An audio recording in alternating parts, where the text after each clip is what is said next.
Eye on Port. My name is Aisha Ibrahim. Eye on Port is brought to you by the Ghana Revenue Authority, Gold PLC, Serene Insurance, Ghana Link Network Services, Meridian Port Services, Phoenix Insurance, and the show is proudly powered by the Ghana Ports and Harbours Authority-GPHA, and our media partner is the Business and Financial Times BNFT. Get the Thursday edition of the BNFT newspaper for more on this evening's discussion. Remember, you can join us live at all our social media platforms. On Facebook, we're streaming live at Ghana Ports and Harbours Authority. Also at the Port of Tema. On YouTube, we're streaming live on Eye on Port. Remember, you also get the opportunity to interact with us via our dedicated WhatsApp line is 0538 037353, 0538 037353, where we'll also open the phone lines in the course of the discussion for you to make your contributions to the discussion. So get ready. Let's do this together.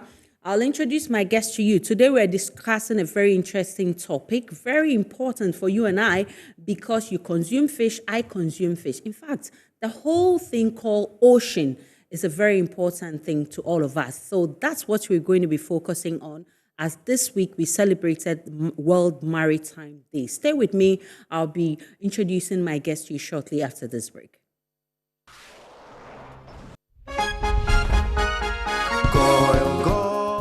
Energy brings you quality choices with Goil Super XP, available in many Goil stations nationwide. It is fortified with special additives that help your engine perform better and use less fuel. Branch into a Goil station today and energize your ride with Goil Super XP, compatible with most vehicles. Goil Super XP, Wufilia, huh? Wubefi. Goil, good energy. Yeah. Electricity, pay your taxes. Our taxes, our future. Because you see, without our taxes, we wouldn't have good roads, good schools, better hospitals, street lights, and other very important social amenities. When we pay our taxes, we give our children free and quality education.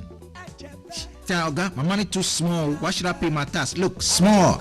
Salifo, it doesn't matter how small or big your business or income is. You still have to pay your taxes.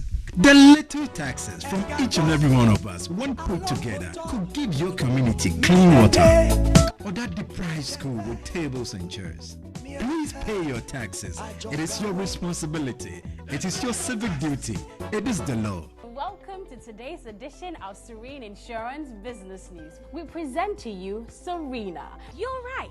You can complete an entire insurance process for the purchase of any motor and other insurance products, from onboarding to issuing a motor insurance sticker and policy certificate, all on WhatsApp in less than 10 minutes. Serena is simple to use and it prioritizes user ease and flexibility. You can either use voice notes or text to effortlessly issue your instant policy, cross-platform renewals, claims, and also process your payments through mobile money, Visa, and MasterCard. To engage Serena, just search for Serena Insurance on all social media handles and scan the Serena barcode or save her number 0500 517 114 and start chatting her on WhatsApp immediately. There you have it. Serena is not just a tool, it's an innovation by Serene Insurance designed to redefine how motor and travel insurance are accessed and managed. Speed, convenience, and reliability.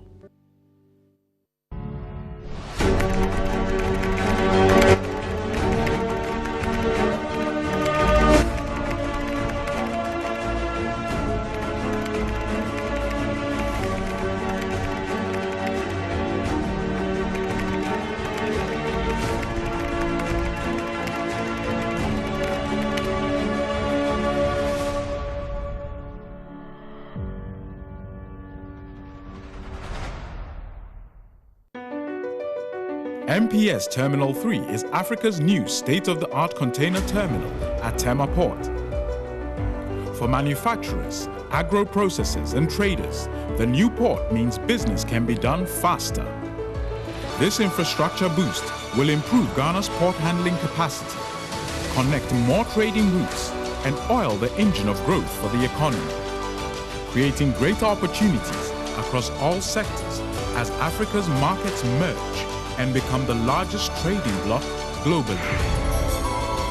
MPS, we connect, you thrive. At Phoenix Insurance, we make the unpredictable predictable and the uncertain certain with our range of products, including motor insurance, fire insurance, engineering insurance, marine insurance, accident insurances, and all types of bonds. We have you covered. We also support you with risk management advice to enable you stay focused on your business. Take a policy with Phoenix Insurance today. We help you rise from adversity stronger and more secure. Contact us on 0302 246319 or 0302 246644 or any of our branches, agencies, and brokers spread across the nation. You can as well connect with us on our WhatsApp chatbot. Efiba is waiting to assist you. Make the future predictable with Phoenix Insurance. Phoenix Insurance, a delightful service experience delivered with wisdom. Back to Iron Ports is powered by GPHA. So let's check out some updates at the port and the maritime industry. Throughout the week, a lot happens at the port and in the maritime industry. This is how we at Iron Port update you on those happenings. The Deputy Minister of Transport, Dr. Afo Toffee, has paid a working visit to the Ghana Ports and Harbours Authority-GPHA as part of her engagement with agencies under the Ministry of Transport. The visit was to afford her first-hand insight into the operations of the Port Authority. The Deputy Minister, who was warmly received by the Director General of GPHA, Brigadier General Paul Seidu Tanya Kulonu, commended GPHA for rolling out 24-hour port operations in line with government's 24-hour economy policy. She described the rollout as a significant step towards enhancing service delivery and boosting efficiency at the port. The ports are playing a key role in the rollout of government's 24-hour economy policy. On this note, I wish to use this opportunity to commend you, the GPHA, for commencing the 24-hour operations here at the Tema port. The Deputy Minister stressed the need for collaborative efforts among GPHA and other key stakeholders in the maritime value chain to ensure smooth port operations. It is therefore imperative to drive improvements, both soft and infrastructure within the ports, to reduce transaction costs, facilitate trade, and continue to position our port as a hub for West African sub-region. On his part, the Director General of GPHA, Brigadier General Paul Seidu Tanya Kulunu, commended the Ministry of Transport for the support the Port Authority continues to enjoy under the able leadership of Honorable Joseph Bukari Nikwe, the Sector Minister. He pledged to lead the team to streamline processes, reduce turnaround time, and minimize double handling. He emphasized that GPHA's aim is to make Ghana's port more competitive, adding the authority is also engaging more with stakeholders, including journalists, to improve understanding and transparency. Brigadier General Paul Seidu Tanya Kulonu revealed that efforts are underway to make Ghana's port a preferred hub. We are operationalizing the home terminal so that when your items arrive and you are not ready to clear, it will be sent there, it will be unstuffed so that the containers can be returned to the shipping lines so that the demurrage issue will not count. So you pay your normal rent. Also trying to reduce the human interface in order to fasten the clearance of goods at the port. We are of the view that by the end of the year, the cost of doing business will reduce so as to make us more competitive. He hinted dredging activities have commenced at the port of Tema to accommodate larger vessels at berth 15 to berth 17. We are dredging the Tema port to reduce the draft to 13, 14 meters down. And then also we are trying to reduce double handling. The General Manager for Marketing and Corporate Affairs, Dr. Kingsley Ntriboisiako made a presentation highlighting developments that have been undertaken at both the Tema and Takoradi ports. Dry bulk terminal. It's actually the best in the sub-region. Kudos to management and engineers. That's where we handle our clinker, manganese, bauxite, and all the other dry cargo that comes to the port of Takoradi. That is also dredged to -16 Chadatum with a length of about 800 meters. So it means we can conveniently berth 3 different vessels with LOAs of about 250. So you could have manganese, you could have bauxite, and then you could conveniently have clinker also at the same time. We intend to make things easier and facilitate trade for customers. We recently augmented our equipment fleet to boost evacuation and help in our operations. The minister, together with her entourage, toured the port of Tema, including Terminal 3, to witness first-hand operations.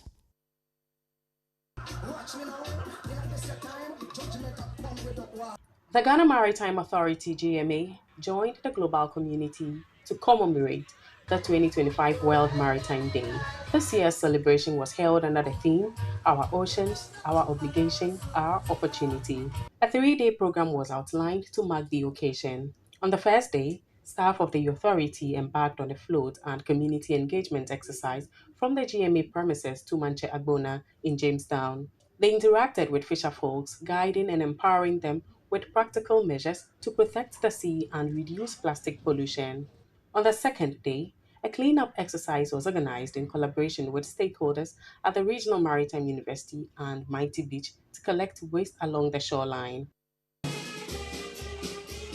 On Thursday, September 25, 2025, the climax of the World Maritime Day celebration was held in Tema. The event aimed at raising awareness of the ocean's vital role in the global economy and highlighting the maritime industry's responsibilities in conserving it. The Director General of the Ghana Maritime Authority, Dr. Kamaldeen Ali, stated that GMA remained committed to protecting the nation's exclusive economic zone, EEZ. He added that the authority had acquired an advanced over-the-horizon surveillance system capable of detecting activities far beyond the visible horizon. Over the period, a new VTMS has been acquired by the authority with extended capability across the maritime space, up to 200 nautical miles with over the horizon potential.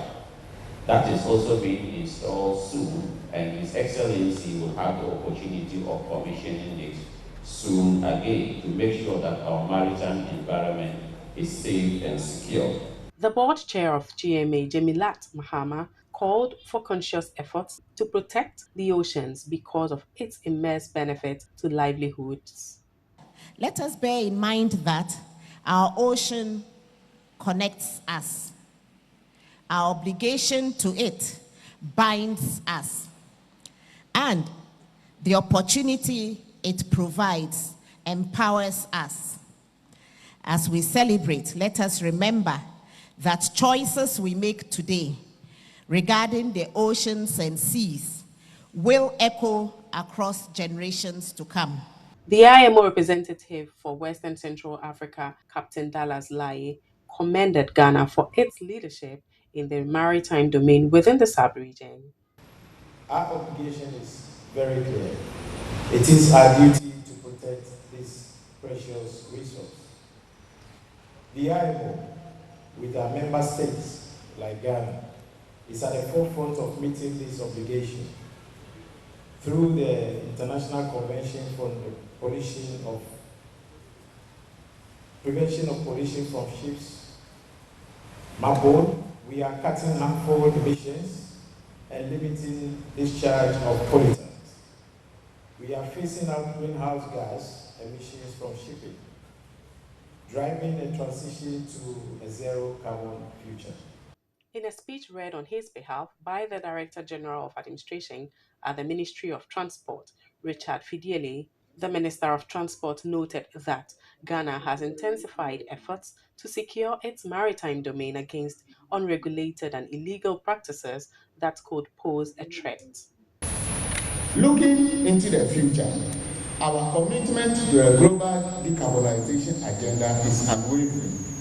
Ghana is actively promoting green shipping practices and also encouraging investment in cleaner fuel and energy-efficient port infrastructure. None of these achievements would have been possible without the unwavering dedication of the people who form the backbone of this industry. And those were some happenings at the maritime industry and at the port as we brought it to you. Now, the maritime industry plays a crucial role in the global economy with over 90% of international trade carried by sea. However, the Environmental Protection Agency notes that approximately 8 million tons of plastic enter oceans annually.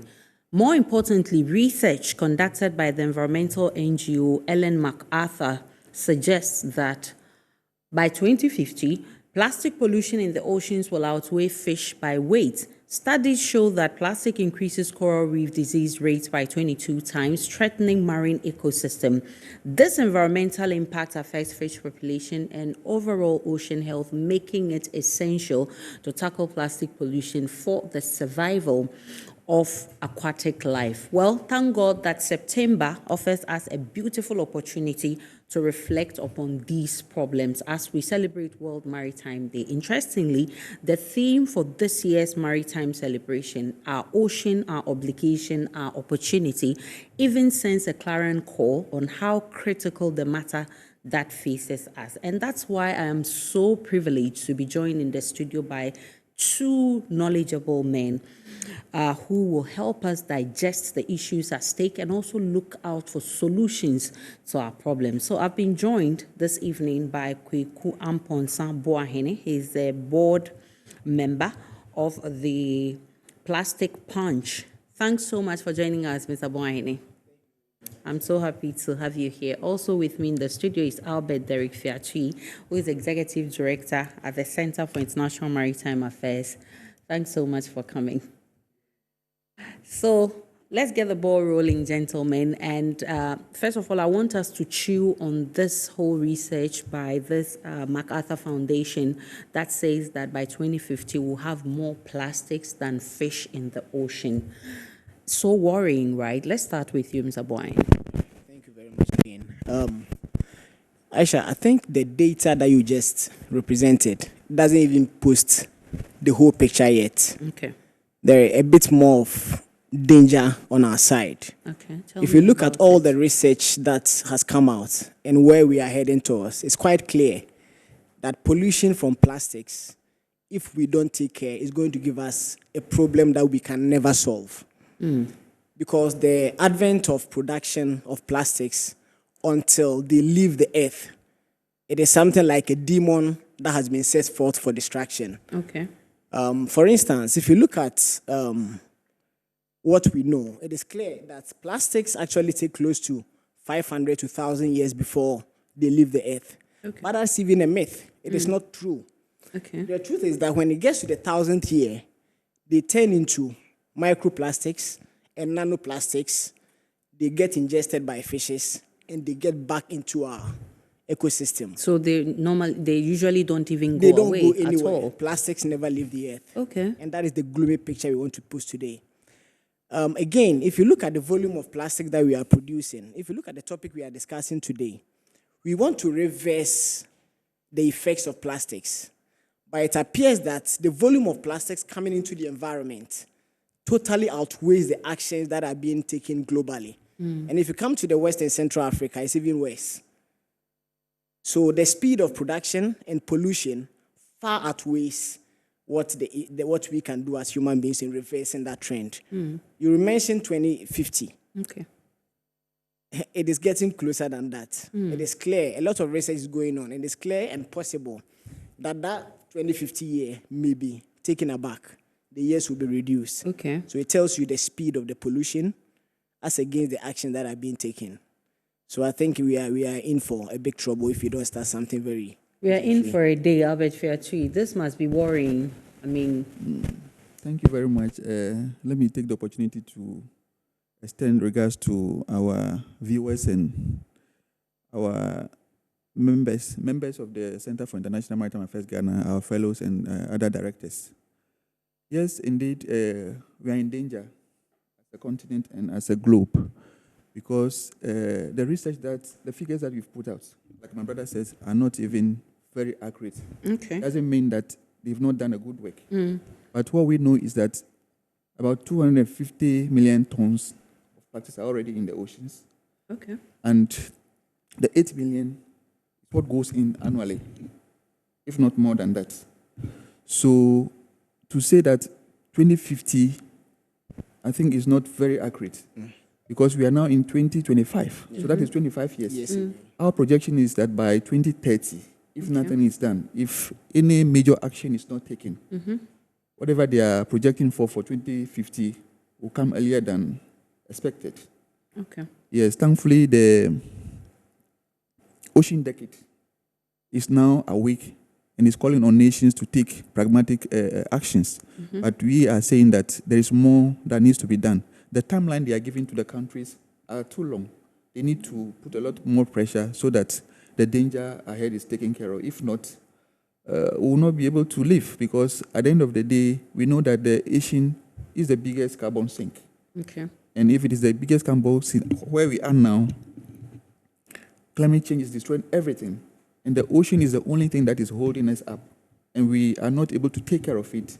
It means that life on Earth will go away. We'll not have people living on Earth again if we don't take care of the oceans and we allow plastic pollution to continue. I think for us to actually understand what we're dealing with, we need to first of all look at the contribution of the maritime wholly to our economy, to economic, to the global economy, global trade, economic development, and our livelihood as people. Before then, once we understand that, then we know that we are dealing with a bigger problem. Let's look at the contribution of the maritime sector to global trade and economic development. Mr. Fiatri. Okay. As we all know, 90% of global trade is carried by sea, and I think 70% by volume is carried by steam. So the maritime industry plays a critical role in our existence, especially in Africa, where we are import dependent. Most of the things that we depend on are imported from other countries. And so the maritime industry plays a very critical role. And the industry also contributes to the pollution that we are talking about. So it is important that even though it is giving us a lot of benefit, we depend on it so much, we pay attention to some negative impacts that is having on the Earth's surface, on the seas, and on our lives. Generally, we say that 80% of the pollution is from activities outside the oceans, but 20% is from the activities on the oceans. That is the maritime industry, shipping, the petrochemical industry, which is also part of the maritime industry, and also fishing. So we will say that yes, the maritime industry contributes largely to global trade and our existence, but there are also some negative effects when it comes to pollution. Okay. Yeah. Right. So now that we know the importance of the maritime industry to globally, locally, to us individually, let's look at the causes of plastic pollution. Mr. Boyane. All right. Thank you. So we at Plastic Punch, since our inception in 2018, clearly takes it from our approach is to attack this menace from the point of from the known to the unknown. Okay.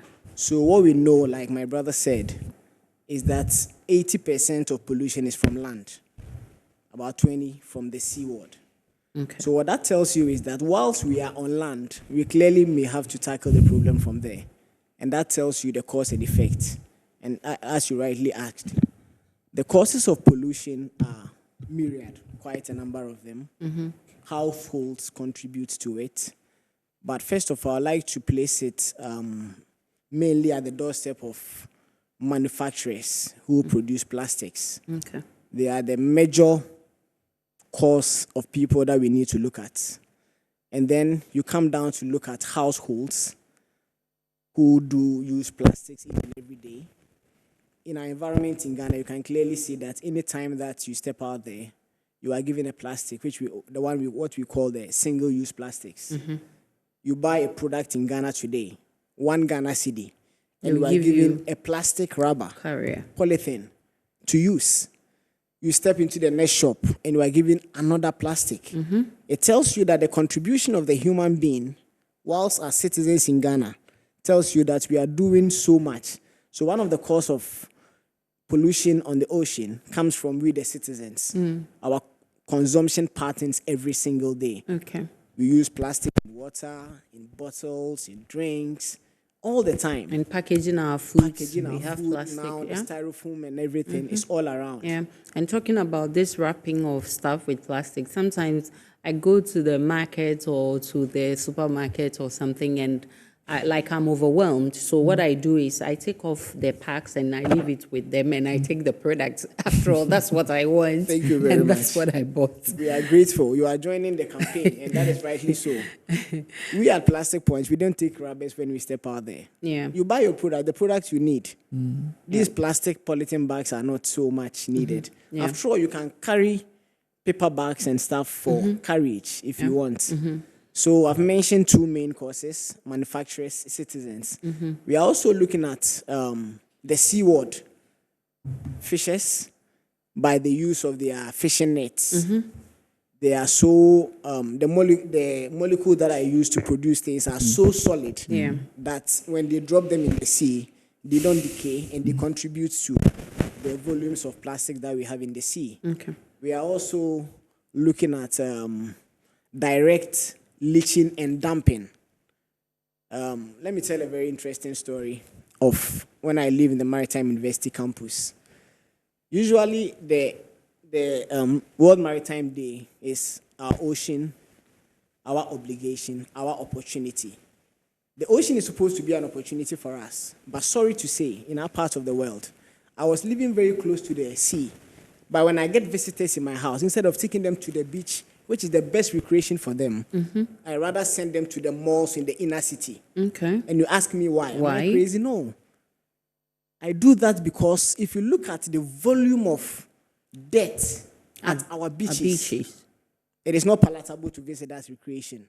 So one of the causes also is direct dumping by individuals. And this is a very big trouble, I always say. So these are a few of the causes. Mr. Fiatri, so now that we're talking about all these people, manufacturers, even retailers who we buy things from, who package with plastics, for us, the individuals who consume the stuff, and we also end up dumping them in the... Let's look at the effects. What are the effects of the plastic pollution? I mean, which species are mostly affected? Thank you very much. I think we as human beings who depend on the ocean resources are more or mostly affected, aside the marine mammals. Because eventually, especially the fishes that get ingested, we go back for them and eat them. That is why we see the rising incidence of cancer cases and what have you. Last week, I was listening to a radio station and they said that just in a month, 5,000 new cancer cases were recorded. Oh my God. Yeah. So aside the issue of illegal mining, plastic pollution is also causing so much harm to our health. And so there is the need for us to pay critical attention to that. My brother was saying that he doesn't take his visitors to the beach. When you go to the Maritime University, where we train people in ocean administration, maritime administration, and what have you, there's a bridge over there. You cannot imagine the level of plastics that is in that bridge. Stuck there. And so we think that as a people, we are not paying attention to the challenge that we have at hand. By now, we should all be conscious of the fact that this is a danger to our existence. And so even little kids in schools should begin learning about the oceans. That is why we keep saying that there is a need for ocean literacy. When you understand ocean literacy, you know that you need to protect the oceans. the ocean is not a dumping ground. Yeah. It's not a place where anything that you think that you cannot use, you go and throw it in there, and then it takes care of it. That is, or that used to be our mindset. But research is coming up to say that that is not the case. We are rather destroying our lives and destroying everything that we have come to meet on earth. Yeah. Yeah, so it's quite worrying that you talk about the health implications, because you enjoy fish, I do enjoy fish. We love our seafood. I love my shrimps, crabs, octopus, all those things. And now, if you're hearing that the sea is being polluted and all these, they are consuming it for us to consume, that's really dangerous. Let's look at the health implications of consuming seafood with microplastics. So if you look at I wouldn't pretend to be a doctor here, but if you look at the effects of plastics when they are consumed as microplastics, one of the things that it does to the human body is to alter the immune system. So if something can alter your immune system, then probably that thing is challenging nature. Yeah. So all the diseases that are associated with your immune system, called autoimmune diseases, are bound to happen to us. Okay. Right from arthritis to neuro problems that affect your brain, and all those things, those problems. In fact, type 1 diabetes can clearly be attributed to even the consumption of plastics. Okay. And it's an interesting something that we all have to be aware of. We need to. Normally, we think of diabetes to be related to sugar. Yeah. But if research is saying that today, type 1 diabetes is a result of micro and nanoplastics, then you can know the extent to which this thing is causing us. So the diseases are a lot, many of them. Arthritis, type 1 diabetes, immunodiseases, hormonal changes, inability for certain even parts of the body to function properly, can all be attributed back to plastics pollution in the ocean, which is ingested by the fishes. How do we reverse this trend? How do we get our communities, how do we get even government to ensure that these plastics are prevented from getting into our oceans? Very well, thank you again. So if you look at the action, in fact, Ghana has a policy on plastic management, national policy on plastic management. It was made in 2020. And if you look at the data and the information that is in there, it is lovely. As we always say, we always have the best policies and the best laws in our country. But what comes down to do is the implementation. When you look at the documents and the volume of suggestions that has been properly researched and so put for us to overcome plastics, and you look at what is happening today, it's a problem. So I would like to advise and put this categorization down. Plastic, the fight against plastics and its effects on the ocean can be considered from a point of view from individuals, to an extent that when you and I are going to use plastics, we can think about a few advice that I can give today. At Plastic Point, we always advise that, earlier on I mentioned that we will advise that the use of single-use plastics should be done away with. In our homes, practically, we can practice what we call waste segregation, so that plastics are not mixed up with all other materials. That takes you to the point of waste disposal. So when our waste disposal companies come around, they come to pick all our waste together. When they are put at the landfill site, rain happens and it carries everything with it to our seas, including plastics. So when we do waste segregation at home, in our offices, then we can also give it to the waste disposal companies in the same way, so that they are able to cater for it in the best way. When it comes to the government side, I think government's main work they have to do for us is policy direction, and then implementation of these policies. When you look at the document I was talking about, the National Policy on Waste Plastic Management, it has been aligned a number of things that have to be done. One of them to include education of the citizenry, which I don't think has to be at the national level. It needs to go down to the municipal and the assemblies so that they can have direct contact with the people, educate them. At Plastic Punch, we do one thing that we call citizen science. What is citizen science? Our approach in citizen science is to ensure that you and I are involved in the daily management of waste. So that when we go to our beach to clean, you and I are there. We go and pick the plastics ourselves. Whilst picking it up, the data that we record, we put all these plastics, we put them on our weighing bridge, we weigh it, and we see the volume of pollution that we are doing on a daily basis. When we did the cleanup exercise with the Ghana Maritime Authority on Tuesday, when we finished the cleanup exercise, the Director General and all the bosses were asking me that they don't see the volume of work they have done. Because after picking, they could still see a lot of debris. Wow. And it was bad to hear. Yeah. So that citizen science approach is to put us on the front of fighting the menace of plastic pollution. That is the individual side. So, and one of the things that we should do more is collaborative work. Okay. You and I, intergovernmental agencies, nobody should look at plastic waste fight as a money issue. Money should be put aside. Yeah.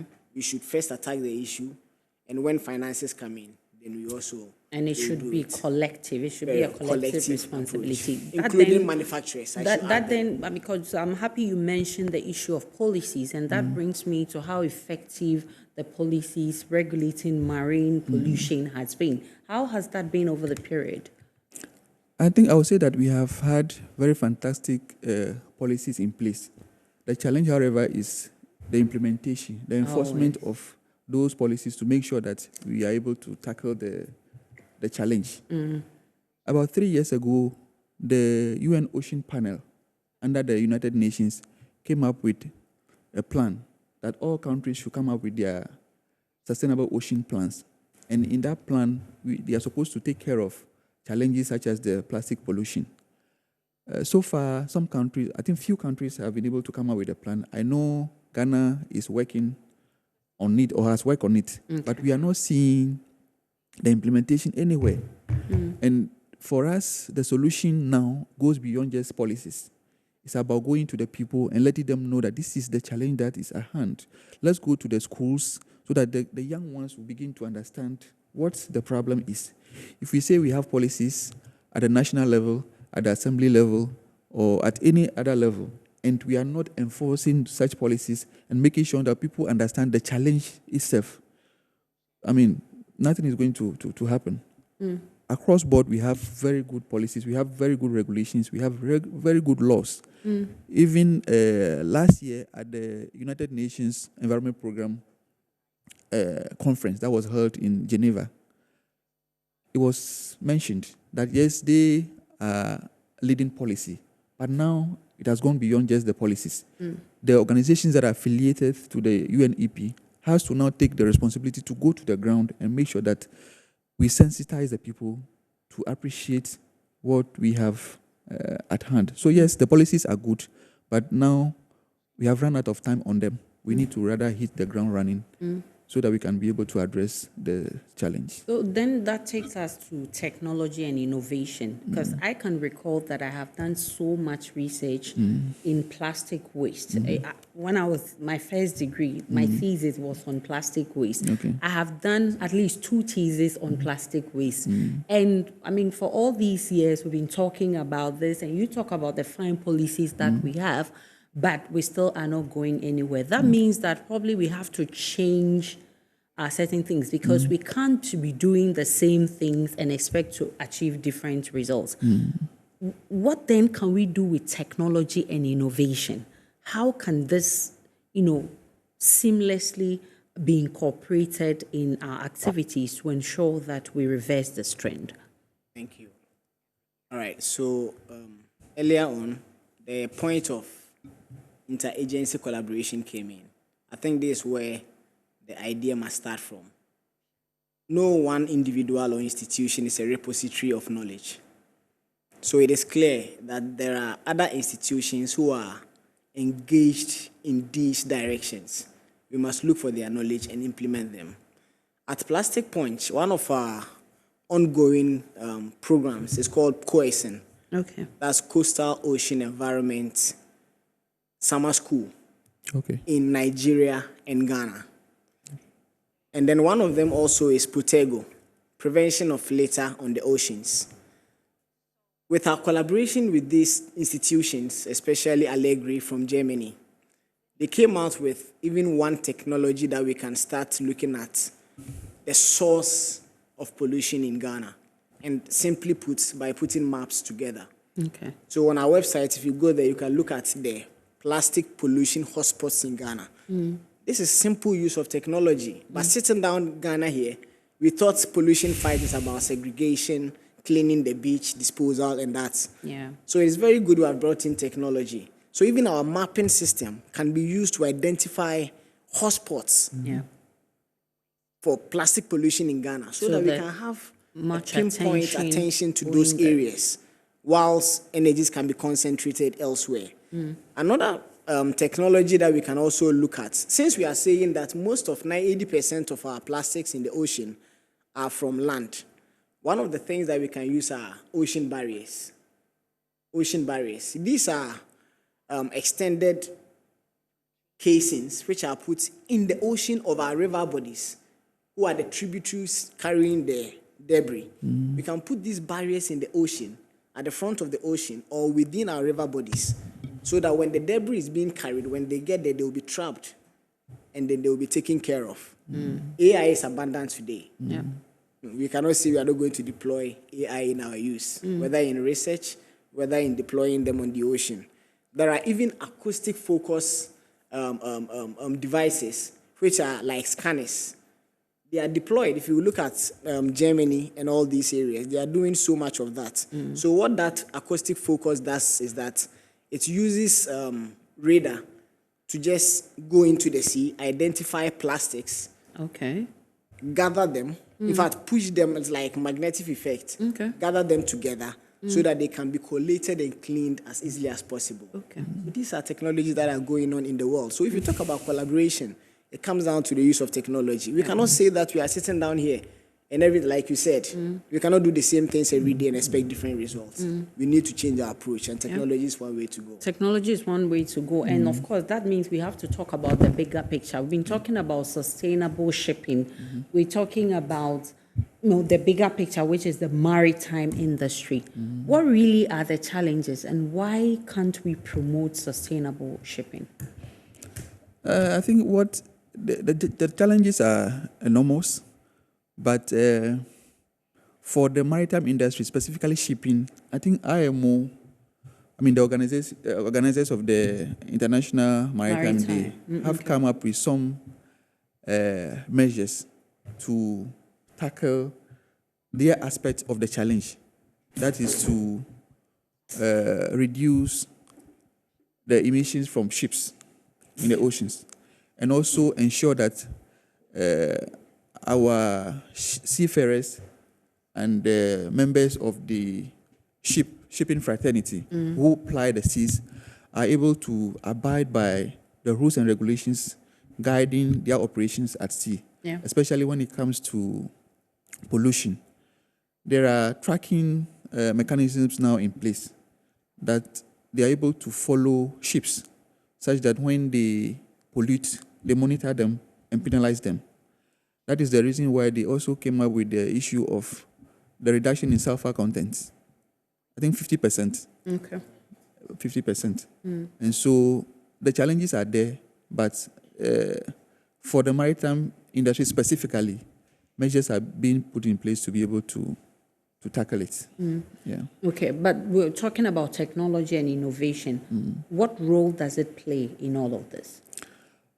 I didn't want to mention this, but last year, the UNEP again had a conference, and they have engaged some people who have some technology with AI, and they are saying that they can, in the next few years, they will be able to pick up the plastics that we have in the oceans. But it's a research that is being undertaken. They have not completed their work yet. So we are hoping that if that is done, then they will be able to tackle that challenge of using technology to take out the plastics in the oceans. They said it should not be spoken about now because once we know that, there is that solution, then people are going to be reckless again. They will think that, there's a technology to clear the oceans of plastic. So they will now begin to, So until the research is completed and they are sure that that technology can work effectively, we can only be doing what we have to do as a people. Make sure that we are disciplined, we are able to protect ourselves by ensuring that we don't do things that will eventually endanger our own lives. Yes. Yes. That's quite interesting, and we've all agreed here that it's a collective responsibility. If it's a collective responsibility, and we've already identified 3 key people who are causing these pollutions. One, the manufacturers, we've talked about retailers, and even the consumers, we the individuals. What then is our responsibility? I'm talking about industry, the companies that all do the packaging and all that. I'm talking about even tourism. What is our responsibility? All the stakeholders, what's the responsibilities that we individually have to play to collectively deal with this pollution? High level of responsibility, I must say. If you look at the effect of our actions on the ocean, we have all stated it without number. The actions that has to be taken here to allow to categorize again individuals, tourism. I think one of the ways that the tourism industry can look at this, because they normally deploy the use of our inland waterways, that also have a lot of pollution contributing to our oceans. So what again that they can do as a tourism industry is look at certification, eco-certification, so that businesses that are certified to be eco-friendly are really propped up into ensuring that their actions are sustainable and do not affect the environment. Individuals in their own ways, we have stated them time and over again, is that we have to be responsible in our daily activities, in the volumes of plastics that we consume. I would like to introduce the term circular economy. Circular economy is one broad way that together we can all fight the menace of plastics. And what does that mean? It means that when plastics are produced, we don't just use them and dispose. We use them and reuse. When we have reused them and they have gone beyond their usable quality, then we can move to reintroducing them back for something else. So if you and I lose our foams in the house, we don't just immediately dump them, but we can think about another innovative way of making sure that these foams, for instance, are not just dumped. We can deploy them into another thing to be used in our house. By doing that, all these volumes will be cut down. Do we get? Yeah. So there are even more aggregated form where you are redeploying them for use. And our normal refrain, recycling.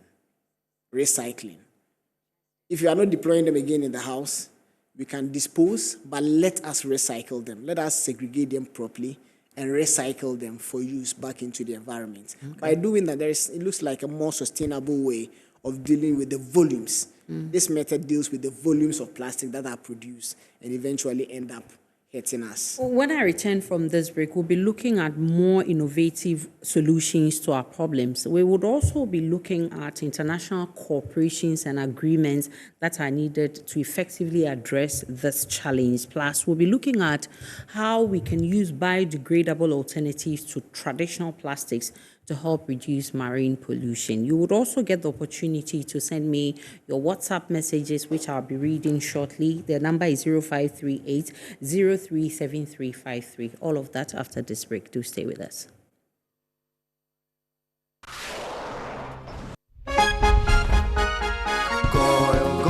Good energy brings you quality choices with Goil Super XP. Available in many Gold stations nationwide. It is fortified with special additives that help your engine perform better and use less fuel. Branch into a Gold station today and energize your ride with Gold Super XP, compatible with most vehicles. Gold Super XP, Wufilia, huh? Wubefeel. Goil, good energy. Yeah, yeah. Electricity, then pay your taxes. Our taxes, our future. Because you see, without our taxes, we wouldn't have good roads, good schools, better hospitals, street lights, and other very important social amenities. When we pay our taxes, we give our children free and quality education.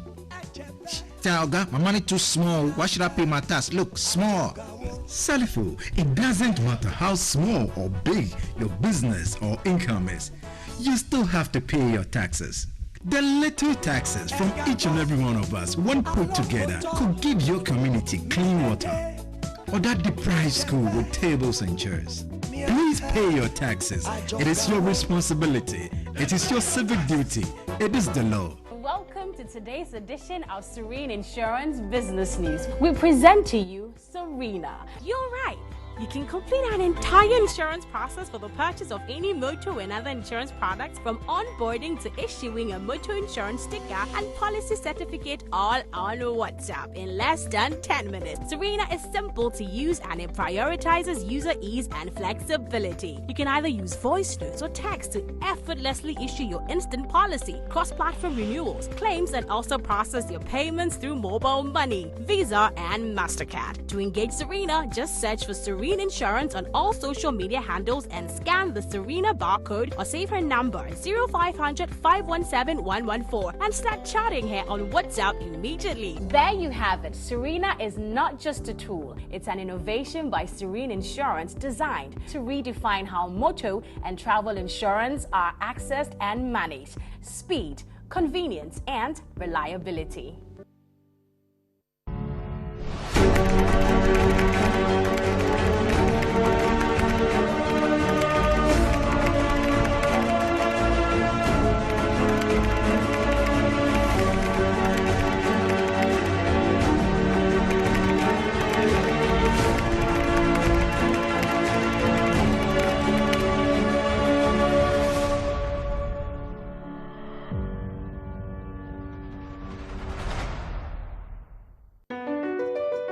MPS Terminal 3 is Africa's new state-of-the-art container terminal at Tema Port. For manufacturers, agro-processors and traders, the new port means business can be done faster. This infrastructure boost will improve Ghana's port handling capacity, connect more trading routes, and oil the engine of growth for the economy, creating greater opportunities across all sectors as Africa's markets merge and become the largest trading bloc globally. MPS, we connect, you thrive. At Phoenix Insurance, we make the unpredictable predictable and the uncertain certain with our range of products, including motor insurance, fire insurance, engineering insurance, marine insurance, accident insurances, and all types of bonds. We have you covered. We also support you with risk management advice to enable you stay focused on your business. Take a policy with Phoenix Insurance today. We help you rise from adversity stronger and more secure. Contact us on 0302 246319 or 0302 246644 or any of our branches, agencies, and brokers spread across the nation. You can as well connect with us on our WhatsApp chatbot. EFIBA is waiting to assist you. Make the future predictable with Phoenix Insurance. Phoenix Insurance, a delightful service experience delivered with wisdom. Scam alert.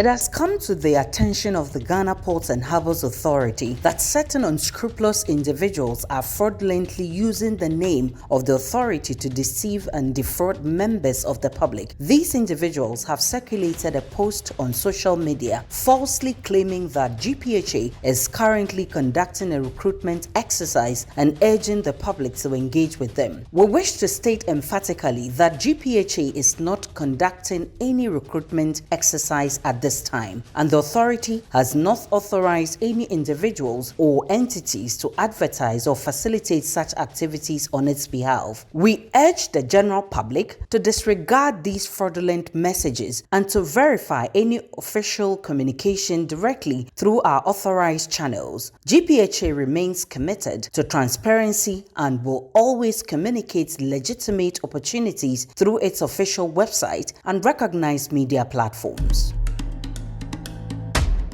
Implementation of axle load regulation by Burkina Faso. The attention of all stakeholders, particularly those engaged in the transit trade, is drawn to the decision by the government of Burkina Faso through the Burkina Faso Road Safety Authority to commence the implementation of UEMOA Regulation number 14/2005 CM UEMOA effective September 1, 2025. This regulation seeks to harmonize standards and procedures for controlling the gross weight, axle load and dimensions of heavy goods vehicles across UEMOA member states. Transitional measures.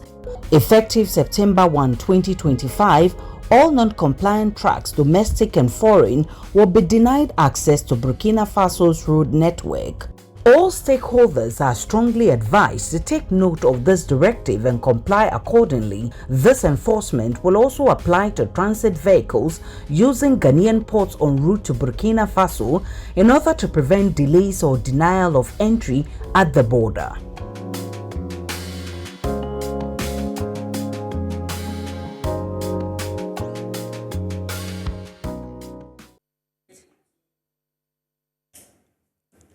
Welcome back to Iron Port, and we're having some interesting conversation here. And my question is, has there been enough punitive measures to, deter people from polluting the environment and even, narrow it down to our oceans? Who should I give that to? Let me start from you, Mr. Boyne. For this is a general knowledge question, and it comes down to the mindset that we have as a people. If in 2025, you and I are citizens of our nation, Ghana, feel free to throw rubbish on the street, then there is a big problem somewhere. I think our minds have to change. And I don't know how we are going to do that. We are not supernatural beings to put a new kind of thinking into people. But I would just advocate that between you and I, as citizens, the littering is just too much. We think that the littering that we do today will be taken care of by somebody. Mm-hmm. What about don't litter at all? Yeah. What about, Aisha, you were saying, what about you have consumed something? Don't just throw it away. Keep it in your bag. Keep it in your pocket. Your yogurt sachet in your pocket for 2 hours will not hurt anything. Yeah. When you get back home, you dispose it properly. And then the chain continues. Yep. So that, we are active participants of this fight against plastic pollution.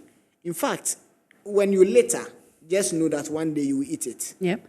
I think simply put. Definitely, because we all consume tilapia. In fact, it's a favorite delicacy. And now, you know how many plastics one tilapia is consuming that will come back and end up in your tummy. Very dangerous. So we have to be careful. So I was talking about international corporations and agreements that we need to actually reverse this trend. Yeah, so the Sustainable Ocean Plan that I mentioned earlier is one of the policy measures that the United Nations is putting in place to ensure that countries get conscientized about the importance of the oceans. And if we know that the ocean is very important to our existence, then we should know that polluting it is a danger to our health. In Ghana, I think the EPA has some regulations on plastic pollution. But again, the implementation is a challenge. Like we are saying now, there's so much indiscipline. We have the collaborations with the international organizations, with other countries across the globe. But as individual countries and as citizens, what are we doing to ourselves? We do not make sure that we do what is right. In Ghana today, we seek investors. I can tell you that the easiest business for the people who come to Ghana to work, our international partners, is plastic production. When you go to the Spintex Road, you go to Tema and all the industrial areas, most of them are into plastic production because it's very easy and cheap. Okay. And so when they come and do that and make the money, then who suffers? Yeah. But you find out that when you go back to those people's own countries, they don't do the same things there. Yeah. Interestingly, it doesn't happen in Ghana and affects only Ghanaians. Yeah. It's a global issue. So there is a need for the international awareness, whether you do it in Ghana or America, it affects you. So those are the things that we have to really look at. Let me announce that viewers can also join us in this conversation with the phone call. The number to call is 025834980, 0245834980. We've already said that this is a collaborative effort. This is a collective effort. All of us have to be on board to ensure we resolve the challenges. What are your comments? What are your ideas? Do you have questions? Let's hear you. The numbers are right there on your screens. Mr. Boaheni, let's look at biodegradable alternatives versus traditional plastics. I mean, how do we replace one with the other? Or how do we use one to resolve the challenges? Okay, right. So, biodegradable, in fact, plastics are a problem, first of all, because of the constituents that come together to make it. Yeah. And it comes down from the molecules, which are carbon and then other substances, carbon being the main problem. Yeah. So, any other alternative that do not have high volumes or high molecules of carbon in them are a good resort. Okay. So if you look at the earlier points on international conventions and all that, the maritime sector and the shipping industry have been able to do so well for themselves because every ship entering into any territorial sea has to abide by certain rules and regulations. Yeah. And today, like I was saying, any kind of product that do not have these molecules in them can be looked at as alternatives. So what are these things? Some of them occur in nature. If you look at consumption in certain countries like Singapore and Malaysia, most of their eating habits are on bamboo. These products exist, some come in natural forms or in nature. Yeah. Like the example being the consumption style of certain Asian countries like Singapore and Malaysia. Okay. Their meals are served on even bamboo. And it's refreshing that when you eat that kind of food, you can see clearly that the taste is top-notch. So there are plant-based or nature-based things that we can resort to, like bamboo, like the use of things that do not have high polymers in them. In our homes, why don't we resort to the use of our old earthenware bowls, which are made of clay, and all these things, rather than buying rubber plastic to serve fufu, and all, even the heat that comes with serving food in a hot bowl. I've seen some restaurants it's packaging banku in leaves. Yeah. Maybe it's a good practice that we can emulate resort if we want to really deal with plastics. Very well. One thing that is also going on currently as an innovation in the maritime industry is the use of lightweight materials in the production of ships. Okay. Now, a double hull ship at a point, I mean, due to the fight against pollution, the International Maritime Organization set out to advise ships that if you are producing your ship, it has to be a double hull. Okay. Eventually, double hull ships are having their own issues because of the volume of plastics or things that they are using in manufacturing. If we lower down on all these things, it means that clearly we are going somewhere. Okay. So in our homes, let us look at alternative ways. Okay. Things that it doesn't have to be plastic almost all the time. Let me bring in Derek from Community 25, Tema. Derek, good evening. Thanks for calling us on Iron Port. Good evening. I want to make a few contributions. Go on ahead, the Derek. topic. When we are growing up, there was a town council. You can see them coming. Then we are running, telling our mother, town council is coming, town council is coming. But now, you see, it's not there anymore. And I don't know what the assemblies are doing. You have to bring them back. You have to bring them back. I think if they bring them back, it will help. It will bring some discipline in the system. Thank you.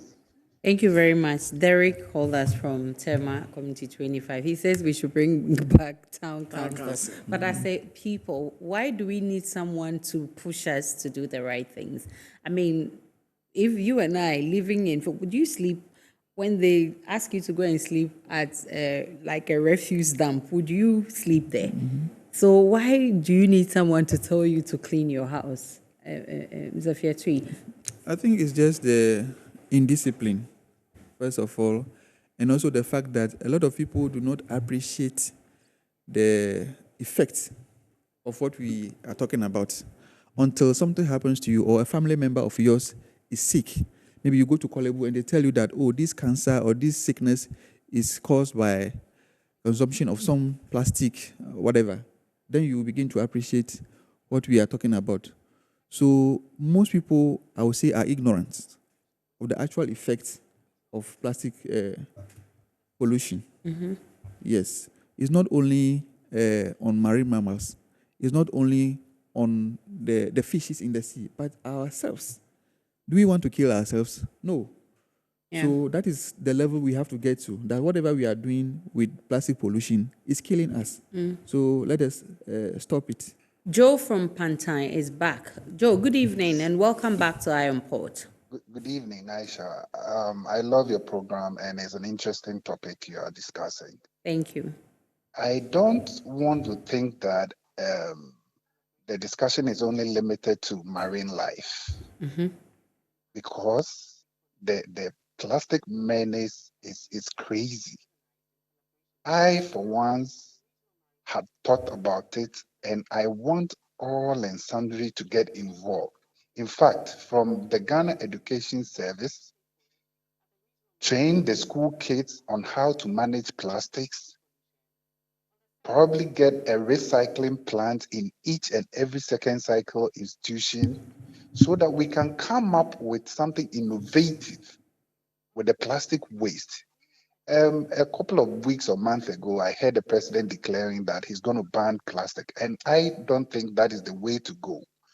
Let us find innovative ways to recreate some things out of it. Plastics can be used for so many things. And I would like Mr. Bwahi to leave his contact. I would like to get in touch with him so that I have a discussion with him, because I'm very passionate about the plastic menace in this country. Thank you. Joe, thank you so much for your contribution. But that also brings me to the IMO. What is the role of IMO in all of this?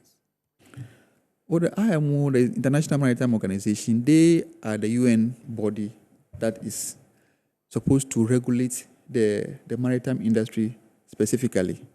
Even though now there are suggestions that their work just goes beyond just the maritime industry and looking at the general blue economy. So their role actually is to regulate the maritime industry and ensure that people who are in the industry go by the international standards. Because they mainly look at the issues of safety, sustainability, and environmental protection, and ensuring that the activities of the players in the industry do not end up destroying the same industry that they are trying to work in. So generally, that is the role. That is why in 1978, they came out with the World Maritime Day celebration. And every year they pick various teams to drive home the issues. This year we are looking at this topic because we know that we are facing a great danger when it comes to our oceans. Hitherto, people really talk about the oceans. We thought that as for the ocean, it's just a big and a vast body of water that anything that is pushed in there will is able just to take care of itself. Yes, but now we are beginning to realize that that is not the case. If the ocean is not safe, we are also not safe. Yeah. Well, before we leave, Mr. Wan, you wanted to say something? Yes, I wanted to contribute to the role of the maritime, of the world. IMO, International Maritime. Before you even do that, let me pick Agatha from Ashongma Estate. Agatha, good evening. Thanks for calling Iron Port. Good evening, madam. Thank you so much for this wonderful topic today. I would also like to say that, in the olden days, we used to buy things with paper bags. When you go to market, you see paper bags all around. Okay. So it will help so much. Since we have restaurants, hotels, companies who do business with plastics, if there will be a policy, like all big companies in Ghana, if they are forced to use paper bags, it will help so much. And then also cane baskets. For me, I'm grown, but I saw my grandparents, my mother, my dad, when we go to market, we use cane baskets.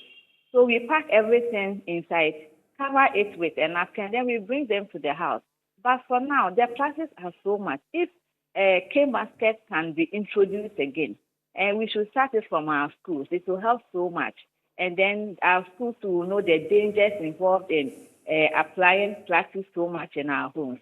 I think we should go back to our roots by using paper bags much more than the plastic bags. Thank you very much, Agatha, for those wonderful contributions. Mr. Boyne.